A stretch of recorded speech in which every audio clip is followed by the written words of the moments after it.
Halo teman-teman, ketemu lagi bersama saya, Yasir Fadilah.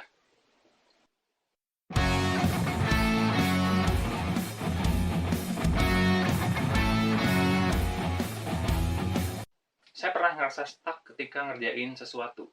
Jadi, ada beberapa hal yang saya kerjain. Masalahnya, saya ngerasa nggak ada progres dari apa yang saya kerjain itu. Ya, saya ngelakuin multitasking. Saya bisa menyelesaikan tugas-tugas itu, tapi menurut saya kualitasnya masih kurang bagus. Kamu pernah nggak ngerasain kayak gitu?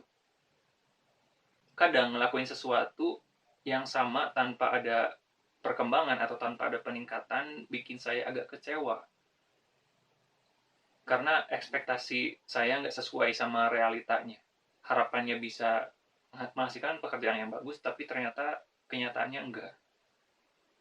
Tapi perlahan saya sadar, kalau penyebabnya itu, salah satu penyebabnya dari multitasking. Karena ketika multitasking, saya membagi fokus saya.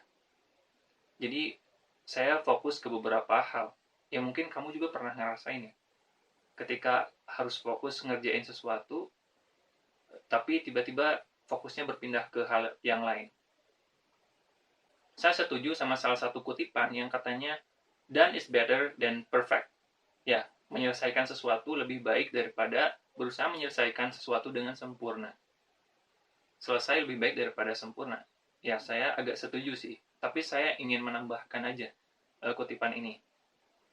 Kayaknya lebih enak begini. Atau mungkin, ya ini menurut saya aja ya. Mungkin kamu juga setuju. Done is better than perfect. But doing one thing at a time can make it almost perfect. Yang menyelesaikan sesuatu lebih baik daripada berusaha menyelesaikan pekerjaan itu dengan sempurna. Tapi mengerjakan sesuatu atau mengerjakan satu hal dalam satu waktu akan membuat pekerjaan itu nyaris sempurna. Ya, itulah pentingnya fokus. Saya pikir kita harus melakukan multitasking dengan cara yang berbeda, dengan cara yang lebih baik. Seperti melakukan estafet. Maksudnya, kita harus mengerjakan tugas-tugas itu satu persatu sesuai skala prioritasnya. Jadi, kita harus mengerjakan sesuai skala prioritas dari mulai yang paling penting sampai yang enggak terlalu penting. Karena di sini fokus kita itu mempengaruhi kecepatan kerja kita sama kualitas pekerjaan kita. Itulah sebabnya kita jangan sampai berpindah-pindah fokus dari satu tugas ke tugas lain, lalu pindah lagi dan pindah lagi. Ya, karena itu akan mempengaruhi fokus kita, akan mempengaruhi kualitas pekerjaan kita. Sekarang saya mau share gimana caranya saya memperbaiki hasil kerja saya dan juga mempercepat proses kerjanya. Ya, kita bisa mempercepat proses kerja kita dengan menggunakan 3 teknik. Seenggaknya 3 teknik ini bisa bantu kamu mempercepat proses kerja dan memperbaiki hasil kerjanya. Yang pertama, Eisenhower Matrix. Yang kedua, lag and lead measure. Dan yang ketiga adalah helicopter view. Saya coba bahas satu persatu ya. Yang pertama, teknik Eisenhower Matrix. Nah, kita bisa memakai teknik ini atau cara ini ketika kita mengerjakan tugas. Jadi, kita harus tahu nih, sebelum kita ngerjain tugas, kita harus tahu mana tugas yang paling kita prioritaskan. Jadi, kita mengerjakan tugas sesuai prioritasnya. Nah, kita harus membagi tugas kita ke dalam 4 kategori prioritas. Ada tugas yang mendesak dan penting, ada tugas yang nggak mendesak tapi penting, ada tugas yang mendesak tapi nggak penting, dan ada tugas yang nggak mendesak dan nggak penting. Nah, saya coba kasih contoh ya. Untuk tugas yang mendesak dan penting, misalnya seperti nulis artikel untuk klien. Terus tugas yang nggak mendesak tapi penting, misalnya seperti nulis blog mingguan.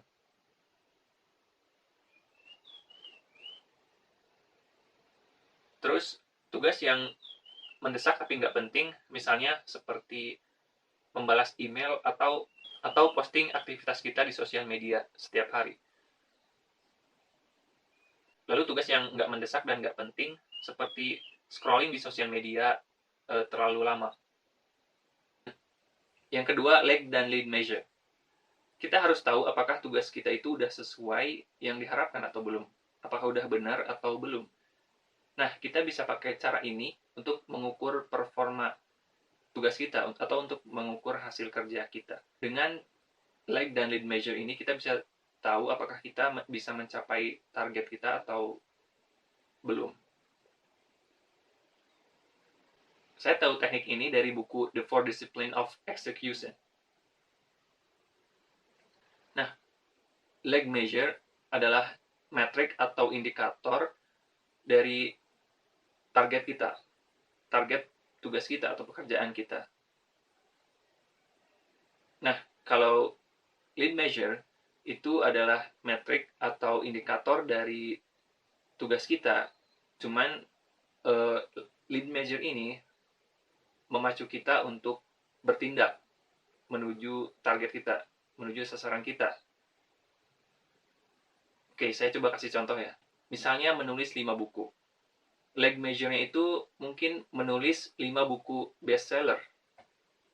Lalu lead measure-nya adalah menulis 2 halaman buku per hari setiap minggu. Nah, kalau lag measure itu goal-nya atau targetnya itu masih kurang spesifik. Sementara kalau lead measure itu lebih spesifik dan lebih actionable gitu. Jadi memacu kita untuk bertindak menuju sasaran kita, menuju target dari tugas kita. Yang ketiga adalah menggunakan teknik helikopter view.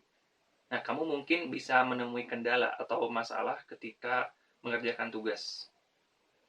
Nah, akan lebih baik kalau kamu bisa melihatnya dari helikopter view, dari atas. Jadi, kamu bisa melihat masalah itu dari segala sisi. Nah, kadang solusi itu justru bersembunyi di balik masalahnya itu sendiri.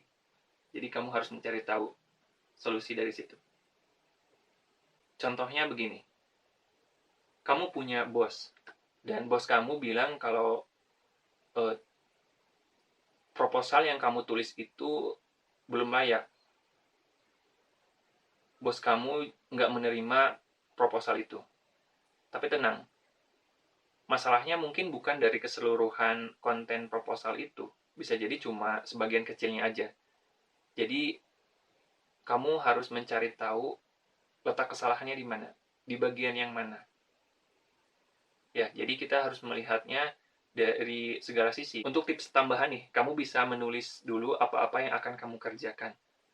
Atau target apa yang akan kamu capai. Jadi kamu bakalan lebih tahu nih, harus ngerjain dari mana, harus mencapai target yang seperti apa. Oke, kamu bisa mengombinasikan teknik-teknik tadi untuk mengerjakan tugas kamu dengan lebih cepat. Kita bukanlah robot atau komputer. Kita nggak bisa melakukan multitasking seperti komputer.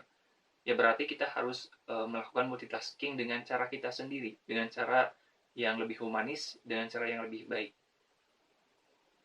Nah, kamu bisa pakai cara-cara saya tadi untuk mengerjakan tugas biar lebih cepat.